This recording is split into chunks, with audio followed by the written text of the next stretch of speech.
ঘুমটি থাকে না, ঘুমটি যদি কেউ যায় কত ও বুড়ো দাদু এক প্যাকেট সিগারেট দেন, তার যা গালি গালাজ করতো, আমি বুড়ো না, তোর বাবা বুড়ো, তোর মা বুড়ি। যদি কেউ যায় বলতো খোকা বাবু একটা সিগারেট দেবেন, এক প্যাকেট এমনি এমনি দিয়ে দেবে।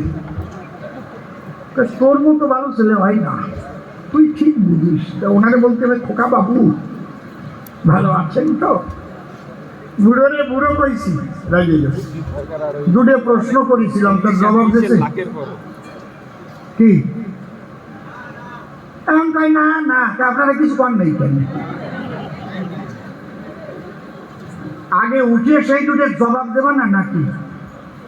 তাহলে উনি যে বুড়ো হয়েছে সেটা নিজে পরিচয় দিয়ে গেছে, বুড়োকে মনে খায় না। বুঝতে পারছেন কি বলছি? আমি বলেছিলাম 14 বছর পূর্ণ হয় নাই, তা কি করে লক্ষণ বলল দাদা ভাই আমি 14 বছর অনাহার অনিদ্রায় নারীর মুখ দর্শনে ছিলাম। এর জবাব চাই, এই জবাবটা আগে দেবে না? কি কথা করছো না কেন? এই বুড়োরে রাত্রি খাবার দেবে কেন আমি তাই দেখে নেব না। উনি আবার বুড়ি কোথায় নেবেন? হ্যাঁ কায়দা আছে। এই যে বাংলাদেশের যুদ্ধের সময় খান সেনারা সমস্ত যুবতীদের টেনে টেনে নিয়ে গিয়ে ধর্ষণ করতো, তারপরে ব্যানেট দিয়ে মেরে ফেলতো চিড়ে চিড়ে। এখন ওই যুবতী মেয়েরা যুবতী বউরা সব বাড়ি ছাড়া হয়ে যাচ্ছে, সব ধান ক্ষেতের মধ্যে গিয়ে পালাচ্ছে। এর মধ্যে বুড়ি কুমলা নিয়ে দৌড়চ্ছে। একজন কয় বুড়ি ওরা তো যুবতীদের টানে না, তা তুমি দৌড়চ্ছ কেন?